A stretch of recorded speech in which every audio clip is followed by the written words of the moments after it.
Ashes সিরিজে অস্ট্রেলিয়ার কাছে 4-1 হারার ফলে প্রবল সমালোচনার মুখে পড়েছেন ইংল্যান্ডের টেস্ট দলের অধিনায়ক বেন স্টোক এবং ইংল্যান্ডের অধিনায়ক ব্র্যান্ডন ম্যাকুলাম।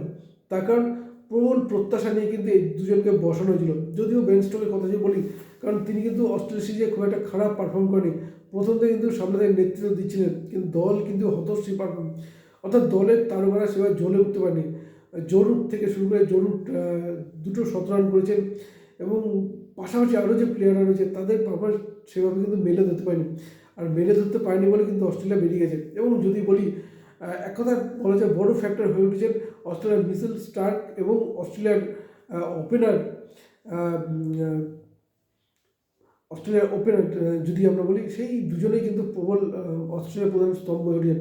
এবং মিচেল স্টার্ক প্রথম টেস্ট থেকে কিন্তু রীতিমতো ইংল্যান্ডের ব্যাটসম্যানদের উপর ভারী হয়ে পড়েছেন এবং পরপর তার যে প্রথম থেকেই ইংল্যান্ডের ওপেনিং জুটি ভেঙে দেওয়া, সেটা কিন্তু বড় ফ্যাক্টর হয়ে উঠেছে।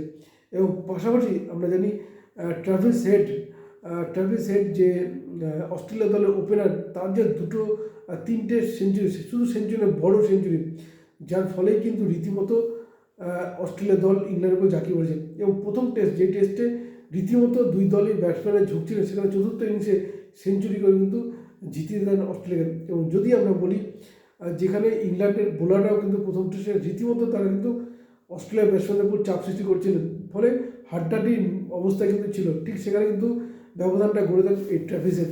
এবং তারপরে তার যে তিনটে টেস্টের সেঞ্চুরি এবং এই সিরিজে 5 টেস্টে সেই 3টে সেঞ্চুরি কিন্তু একটা গুরুত্বপূর্ণ হয়ে উঠেছে। পাশাপাশি তার মার্কাটের ব্যাটিং, লড়াকু ব্যাটিং, সেটা তো রয়েছে।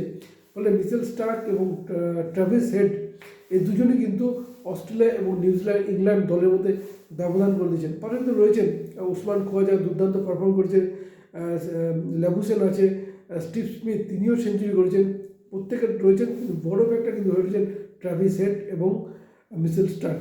কী বলবেন আপনারা?